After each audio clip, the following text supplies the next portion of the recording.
nama keenya irraa iyyuu hanga yaaduu dadhabu namni keenya akkamti ilaalcha akkamiitiin si madaala waan jedhamu.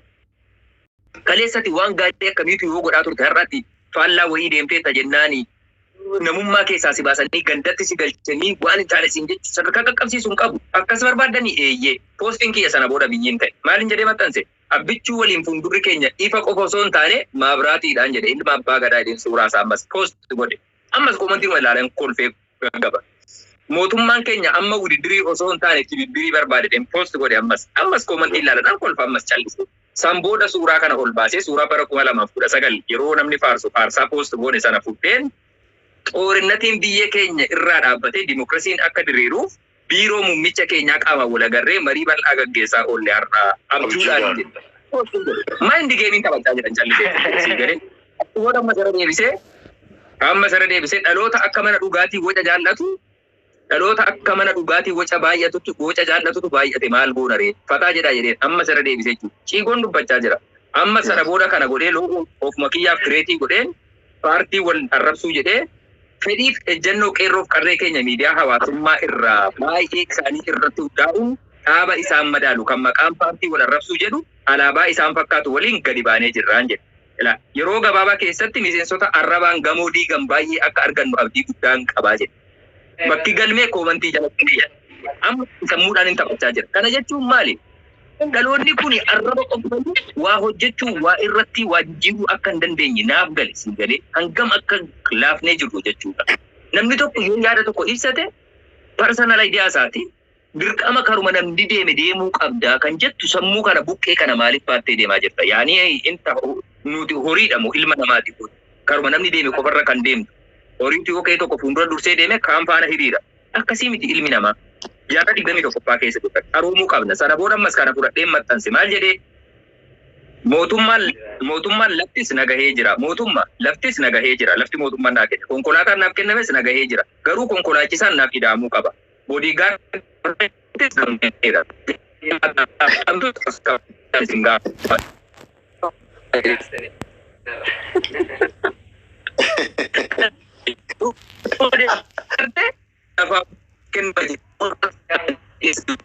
Chuudhaa jira ammas deemee keenya aan ati bobbaatu an amma fakkeenyaaf Abiy Ahmed dhaloota uumama kiyyayyuu hin beeku uumamu addunyaa karra jiraachuuf dhabuu koo hin beeku dhaabni isaas ana uumama kiyya dhalachuuf jiraachuu koo hin beeku ani Abiyyiin ati mootiidha jedheedhaaf ati mootii miti gantuudha haftuudha jedheedhaaf wanti hangana irraa hir'isu hin jiru wanti hin dabalu hin jiru si galaa jira miti shabakaa kee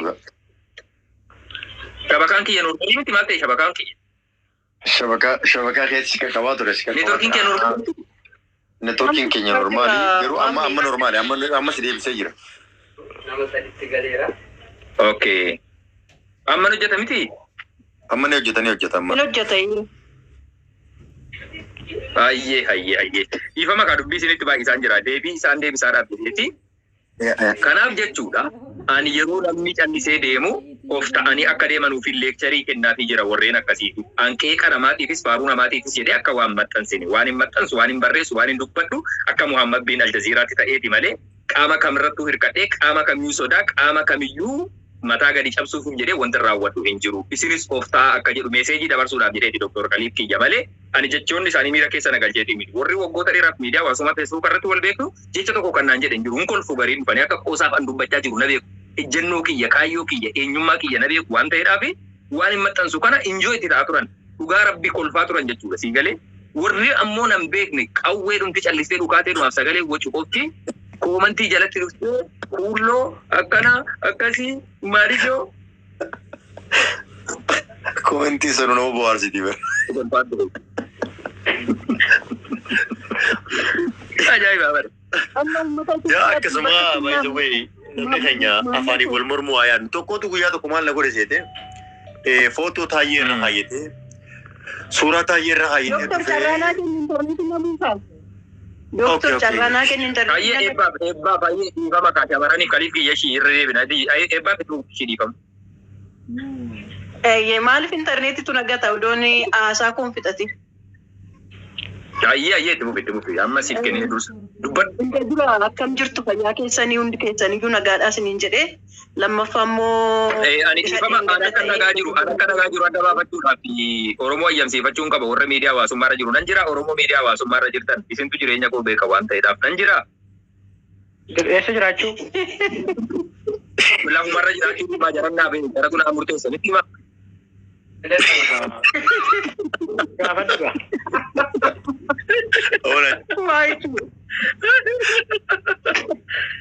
Ayyee baasiitti fufi.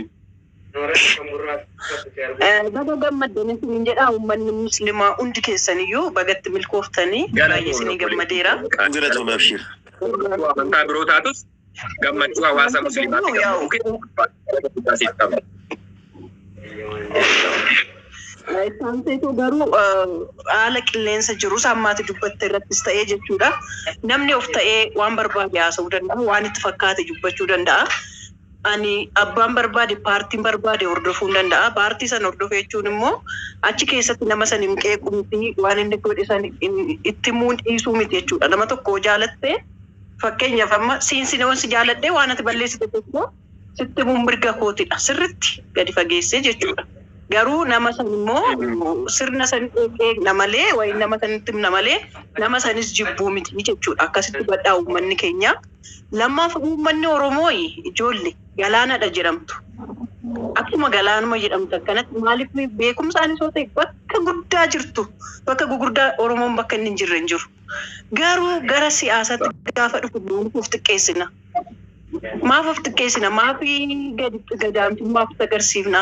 Kaleessa inni dubbateyyuu warra Oromoota karaa tokko na gaddisiise dhugaa rabbii tokkoffaan karaa keenya karaa uummata Oromoos fudhataman arganne karaa jaraas fudhataman arganne juwwaa isa jedhee namni jedhansa akkas ta'ee jira namichi eenyudhaaf haa ta'u amma fakkeenya jechuudha.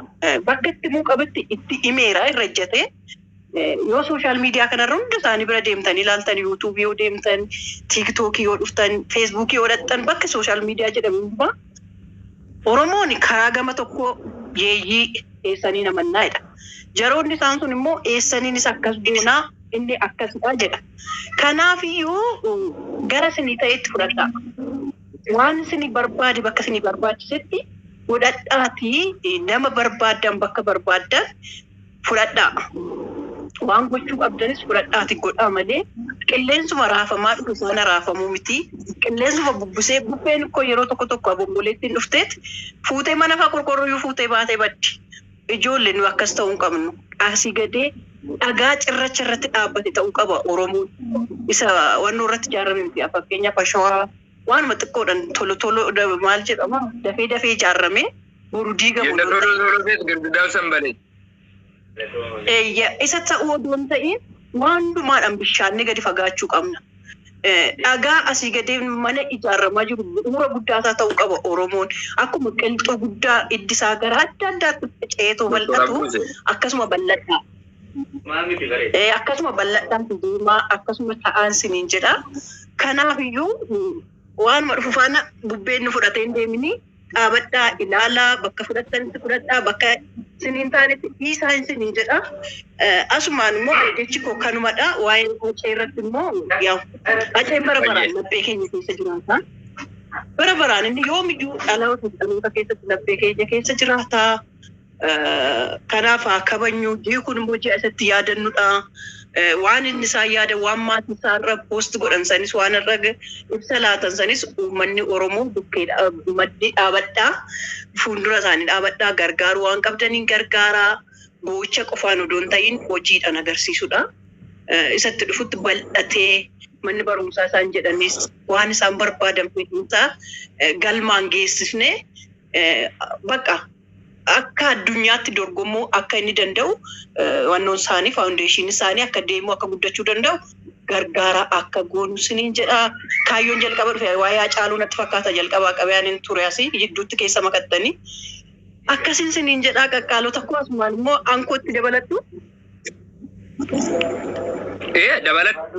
Ankootti dabalattu. Ankootti dabaladha. Yaa uummata Oromoo warra jala jirtan nama 156 jala jira. fakkeenyaaf eebbuun mucaa waggaa 5 taa'uu dandeessu, deemuu dandeessu, dubbachuu dandeessu jenneerra. Kana duras isiniif ibseera. Oromoon kadhattuu qabdu gadi baatee hin kadhatin jedheen tiiktookiin banadhee, yuutuubiin banadhee mana keessan taa'etu baradheera akka namaa, akka dhala namaa baradheera. Waan barbaade hojjechuu nan danda'a. Garuu mucaa kana immoo isatti gatee bahee hojjechuu hin danda'u. Tiiktookii liivii nan galaa, tiiktookii waan adda addaa nan hojjedha. Uummanni Oromoo na ilaalaa hin jiru. Maqaa koo geeddaradhee jara bira dhaqu. Kana bichaa naa deebisa dhugaa rabbii. Kanaaf Oromoon ganaa namni jedhee akka galaanaa kan isiniin boonuu danda'uu danda'e bilees mucaa koo naaf guddisa. Kana isiniin jedha carraa nabii naa kennitaniif immoo galatoomaa hundi keessanii.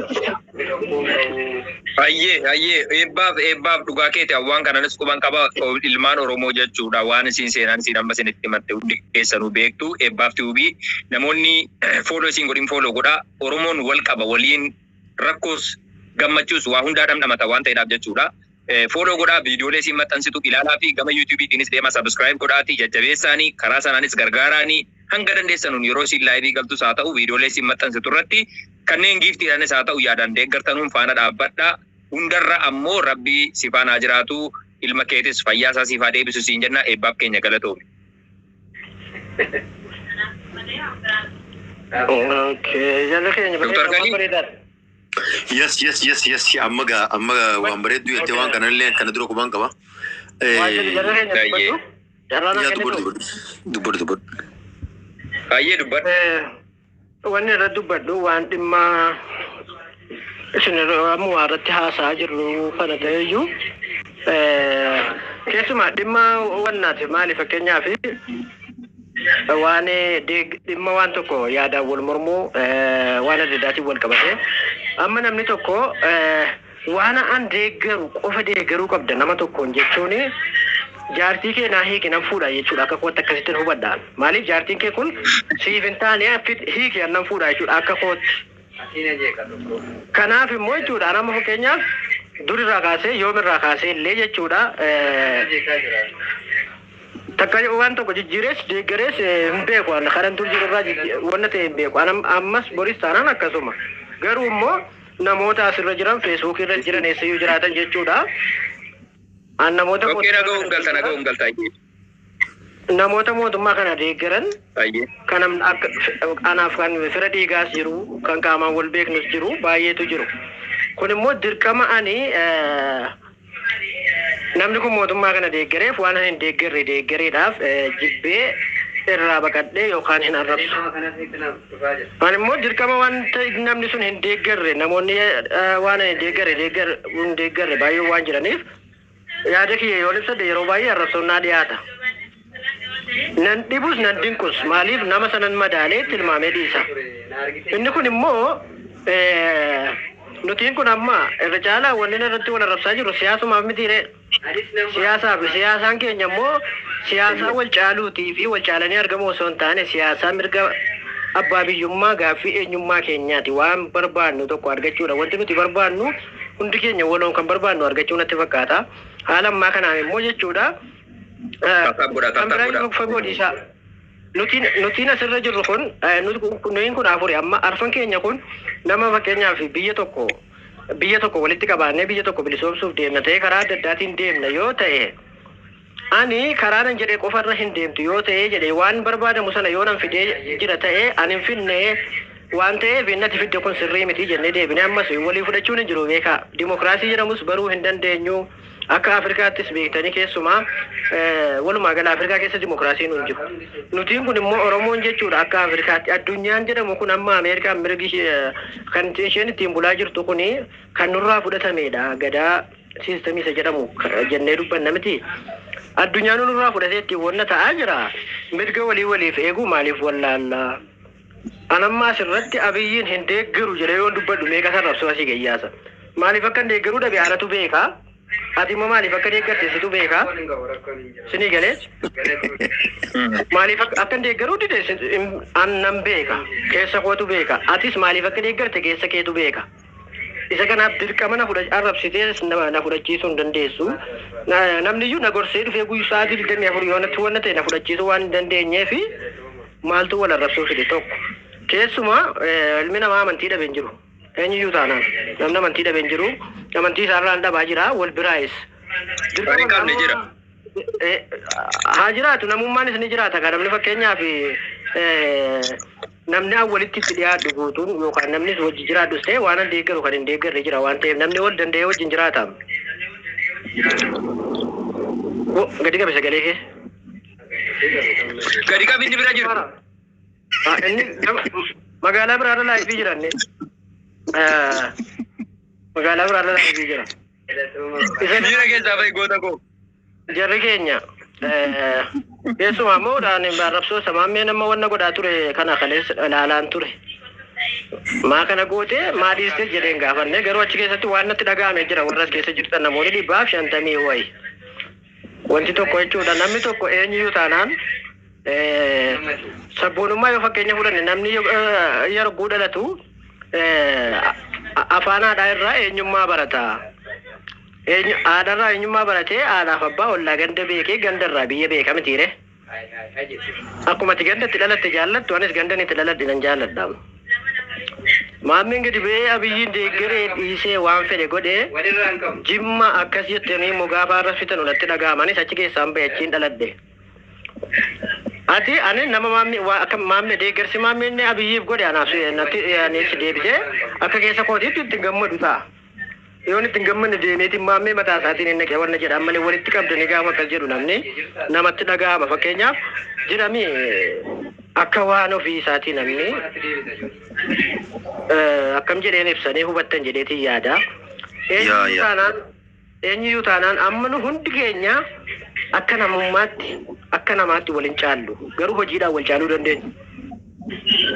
Hojiidhaan waan gaarii namni narra hojjetee jedhe sirriitti na caala waan fedheen beekumsaan dandeettiin namni nama caala.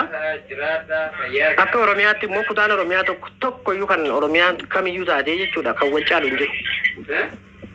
Bakka lafaa bakka itti dhalanne carraatti nu fuudhennaan bakka adda addaatti dhalanne waan ta'eef sababa abiyyis ta'ee sababa abbaa fedhee jechuudha gandi namaa arrabsamuu hin qabu. Eegalee maaliif wal ilaaluu qaba namni. Hayyee maammee arrabsitan abiyyachi beektanii arrabsitan raayyaa abbaa maccaatu achi keessa jira kan hunda ija tokko waan teessee ilaalu agartanii. Isattis hin dhaga'amam dubbachuu dhaba malee.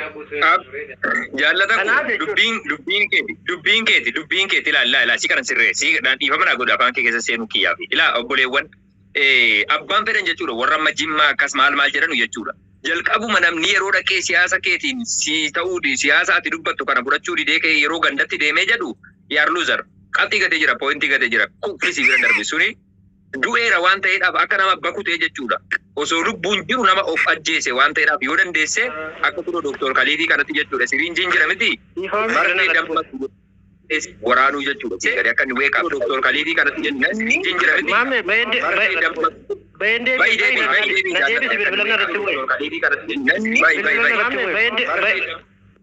laa ilaaha illallah. Warri bira taa'ee jeequ kun maal isaa? Inni jedhee haasaa bareedduu si qabdanii jirtu.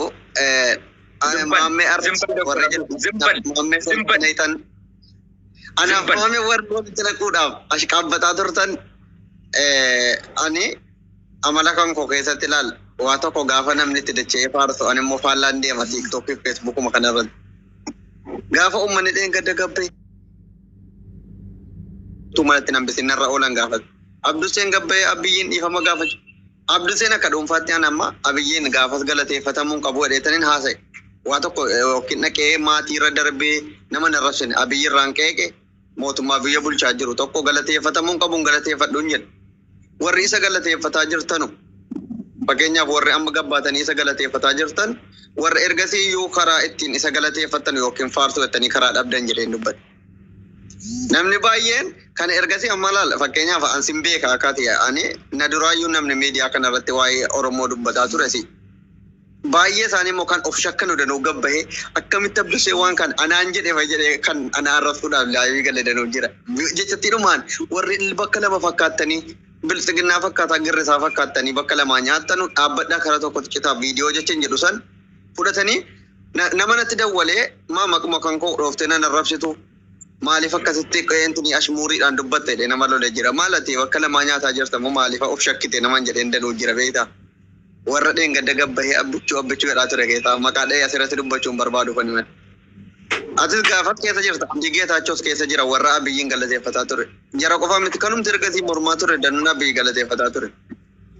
Abduseen kan inni dubbataa ture jaruma Muhammad Al-Jazeeraa warra galateeffataa arrabsuudhaaf nama jedhe danuu jira argaan turenis. Ansanaaf miti. Jechi sukkaara tokko natti kaase poostii isaa gizeenuu poostii godha sana yoo argiteetti ta'e maamme maal jedhe beektaa? Sagantaa magaalaa Finfinnee intini biyya Oromiyaa magaalaa Finfinnee keessatti waliddiriin quraanaa qopheeffame haala gaariin xumurameera baay'ee namatti tolaa jedhe poostii godhe. Koomentii sana mee dhaqee dubbisi gowwaa. Oromiyaa isa kami? Itoophiyaan jettu nuti Itoophiyaa malee Oromiyaan beeknu akkamitti ijoollee afaan Oromoo akkasii bar lamuu gaafan kana argu amma jara akkanaatti wajjiniin akkamumatti abiyyi faarfama. Abiyyi warra deeggaruudha warri amma akkamitti Oromiyaa jettu. Oromiyaa namni sii beeku hin jiru nuti bakka jirru Itoophiyaadha. Iti Oromiyaan eessasiin jedhu beektaa dhayitee ilaaluu dandeessa poostiin sun hojjetu. Koomintii 400 wayii taa'ee dubbiseen amma jarri kun abiyyumti hadhaa nuti morminu kun uyyuu takka Oromummaadhaan iddini haddii kana Oromummaa balaaleffatee magaalaan Finfinnee handhuurre Oromiyaa kan Oromootii miti jedheen mormine warra jala fiigan kun dhuguma Oromoo ta'anii akkanatti barreessuun jira maal jedheen leebii gana galee alan haasa'u. Abduu Sokoottuu dhiifama gaafadhu abiyyiin nu jalaa qeeqte guyyaa gammachuu keenyaatiin akkana taate iyyaa oolani beektaa. Anama akka dhuunfaa kootiitti gaafani waa tokko dubbadhu takka maammeen kun ragaa naaba. Nama dhuunfaa irraa du'ee badeen dubbadhu. Gaafan waa dubbachuu barbaadu waan inni irraa dubbachuu barbaadu yoo waa'ee siyaasaatiin qeeq godhe paartuma bilxiginnaan qeeqa mal nama dhuunfaa siyaasa maatii tokko galeen dubbadhu. Baay'een ijoollee keenyaa warra bilxiginnaa deeggaran immoo miira keessa si galchuudhaaf maatii manatti sin hambisanu wanti jarri siin hin jenne Abduseen akkana godhee fuuchuu dadhabee nama sodaata maal waan bakka jiramati waan kan keetii dubbatu siyaasa dhiidha. Ilaala maali bilxiginnaa yoo ta'e maaltu waa'ee maatii kooti Abduseen jaartii fuudhee kanatti Abduseen durbummaa fudhachuu dadhabee Abduseen akkana waan bakka kana raasaa oolu beektaa. Abbaa Giddi. Joo. Ilaali tokko sakana ilaali Abdusee tokko sakana ilaali inni sa'a 24 taa'ee mootummaa keenya eeqaa oolu arrabsaa oolu ilaali Muhammad Saanii Zubeer Abbaa Giddi isa Dubaayitti argamu mootummaa keenya arrabsaa ni oolu. Mee dubbii afaan inni qabadha uummata akkaan isin gaafadha. Muhammad Saanii xiyya baga nagaan dhufte nan beektu yeroo dheertuu si beekaa Dooktar Abduu Seeq Muhammad kiyya dubbii afaan inni qabadha mee dubbiin teessanii dhiira dubbii afaanitti illee hin qaban jaanii. Wama kana dubbadeetiin isin dhaggeeffadha. Waan takka haa beeknu jira hiyya. Amma isin warroonni as jala jirtan kun hundi keessanuu warroonni abiyyi jaalattanis sappoortii gootanis mormitanis uummata keessan haa gaafadhu qophaa'aa komentii jalatti barreessuudhaaf. Warri abiyyi deeggartan bilchiginnaa deeggartan moo bilchiginnaa deeggartanii jaalattan moo abiyyi mataa isaa deeggartanii jaalattan. Kana gaaffii hiyya. Tan lammadaati warri mormitan abiyyi mormitan moo dhaaba inni hoogganu bilchiginnaa kana mormitan waan lameen kan adda baasaa beekaa. Amma fakkeenyaaf ka'ee maaliifiin kana jechuu danda'e dhimma maammeen deenya kana feesbuuk irratti poostii godhe gadi fageenyaan nama hedduuf galaan jirtu irra deebiin isin galchame. Abbichuu warri jettan yaabboleeyyan kiyya abbichuun si wajjin hin dhalanne. Abbaa hin taane yookaan abbeera hin taane abbichuun nama takkaa bira dabri. Yoo isa sappoortii godhuu barbaadde bilchiginnaan sappoortii godhaaji. Yoo isaan mormuu barbaadde bilchiginnaadhaan mormaa jee malee inni nama takka. An piroofaayilii isa godhachuun hin danda'e ammarraa eegalee waan takka nan goone. Haacaaluu inni ajjeefne ni beektanii sirna inni gaggeessaa jirutu ajjeese. Waan kana olii yaagallu. Isa qofaa miti Haacaaluu qofaa miti qaroo Oromoo hedduudhaatu du'e. Ilmaan Oromoo warreen haati qoraan itti guuraa turte meeqaan tamtu mana barnootaa keessaa guuramee saba nu gadiitiin ajjeefamaa ture. Abiyyi harka isaatiin shuguxii yookaan rasaasa itti dhahee qawwee itti dhaheen ajjeesaan jiru. Hin ajjeesnees. Sirna inni gaggeessaa jiruutu bilchiginnaadhaatu kana godhaa jira. Bilchiginnaadhaan mormina malee abiyyi akka nama takkaatti piroofaayilii yoon godhadheennaan arrabsina. Kaliif maaliif waan kana goote jaana gaafadha. Gaaffii istireet taate. Waan kana adda baafadha. Yoom walii galla sanuti yoom jimma jechuun bar yoo isinii galti uummata mataa qulfiidhaan takka nama arrabsan beeku har'a isin arrabsan jimma jechuun bar uummata jaalalan ummata keenya kan Harargeedhaa simatee lafa ifi biddeen irraa nyaachaa jiru qoodee fi akka ilmaan abbaa takka ilmaa haadha takkaatti waliin jiraachaa jiru bar.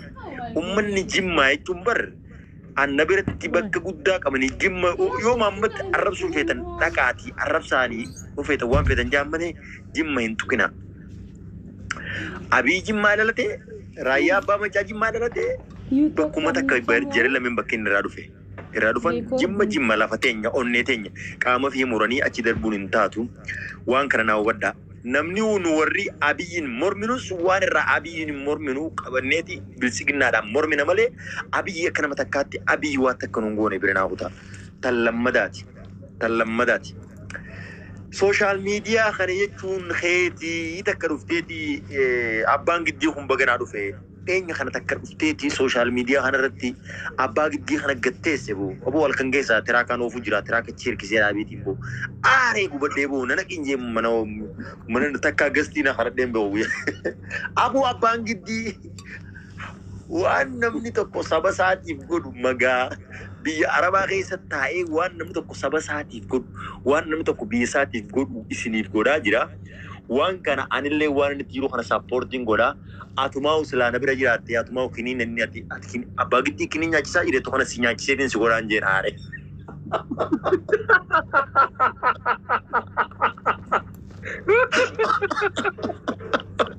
Gubadhee. Akkasii. Awweeraan na dhukkubee gaayise. Awwan awwaan akkasirraa hin gabdee qoflanii. Aduh, boleh tinggi nanti malah lepas susah senyap saja. Saya. Akkasitti tanuma tanii jechuudha gurbaa tokko suuraa taayee irra kaayyate gasteera nu bira ol seenee guyyaa takka. Ijoolleen eegaltu maal suuraa taayee irra kaayyata. Ati taayyeedha maal jenii haasaa itti duulan yaaboo wallolu eegalan yaaboo suuraa taayeetii mitiitii. Suuraa minilikuu yoo irra kaayyate afaan Oromoo dubbate yaada wal morma piroofaayil isaa jira dhaqanii dhufan khaliif hin dadhabinii naan jedhan piroofaayil isaa alaabaa jala jira. Alaabaa Oromoo tanaaf filaagii teenya tanaaf jala jira. Hacaaluu Hundeessaa jala jira. Jawaar poosti godhaa jira. Namni kun paartii bilisiginnaan deeggaruuti wajjiniin dhukkubini. Halkan guutuu waliin itti bulee ganama bariisaa maal naan jee namni sun as jala jiraachuuf hammala. Yaaboo Oromoo teenya tanaa'uun sammuu isaanii madaaluu dhufe malee ani paartii bilisiginnaa hin deeggaru. Namaan piroofaayil irra kaayyadde taayee kana akka namni tokko hanga namni tokko isa jibbuun isa jibbaa isa hin deeggaru. Dhaaba inni keessa hojjetullee hin deeggaru. Hangam takka garuu akka namni na arrabsaa ture ati narraa dhorkaa turte namni yaada isaa bilisaan ibsachuu danda'u qaba. Mee ati maaliin bilisiginnaa deeggarte? Bilisiginnaa kananiin hin deeggarre jettee oduu jecha tokko kan nanaarsin naan jinnaan mormaa turte san nama akkasii barbaanna. Namni kun amma keessa kiyya waan nan beeneef na arrabsaa bulanii ani sappoortara bilisiginnaatii miti jennu qaanyeesi gurbaan bariisaa halkan guutuu waliin bulle namni tokko amma Muhammad bin Aljaziiraa gubbaarra fuula isaa beekan malee onnee isaa keessa waan jiru isa qofaa beeka. Waan irraa poosti godhee achirratti namni sooshaal miidiyaa hubatu ni beeka akkasii oduu waliin beene walitti hin jarjarina. Walna arrabsinaa personaalii yaada baay'ee bareedaadha khaliif keenya wallahi yaada baay'ee namatti toludha. Muhammad Sanii Zubeer abbaa giddii. Wayye. Dhaggeeffachaa jirta miti ati mootummaan keenya waan yeroo darbe raawwate galatoonfatte mun galatoonfanne. Waan galateeffadhu hin jiru amma cal jedhee ilaaluu qofa maaliif siyaasatti jira mootummaan. Akka mootummaan keenya biyya keenya keessatti waan akka sagantaa biyya keenya keessatti seena qabeessa ta'ee jedhe jechuudha yeroo jalqabaatiif waan uumame sagantaa bareeda akkasii jechuudha. Arguu keetti hin gammanne. Hedduu gammadeera san. Hedduu gammadeera itti fufiinsa qabamoo hin qabumoo gara fuulduraatiif kara kam deemaa hin deemu. Waa tokko waan cabbaxamu hin jiru namtichi maraataa wanti inni hojjetu tokko adda nagaadha jettee ati abdattee miila diriirfattee rafnaan bor waan inni fidu hin beekamu. Nuti bar mormuun suusii miti. Sigaltee suusii qabannee miti garuu maal goona? Karaa inni deemutu waan tokko si hin galu. Amma Abiyyiin mormitamoo dhaaba mormitaa jedha. dhaaba fakkeenyaa fi biyya dimokiraatawaa ta'e keessatti sagantaa dhaabaatu gaggeeffama. Dhaaba sana mormita. Biyya keenya sagantaan hin jiru. Abiyyumatu akkana xoosala har'a ni tokko haqee gurratti Daani'el Kibrat waa jennaan isa har'a musliimaa waa godhe jennee nuti ichifnu ufee bishaan nurratti kalau godha. Daani'el Kibrat iddoo kan eessa ookatee sagaleensaa eessa badee kan na cinqaa jiru sani amma. Maal yaadaa jira Rabbi beeka.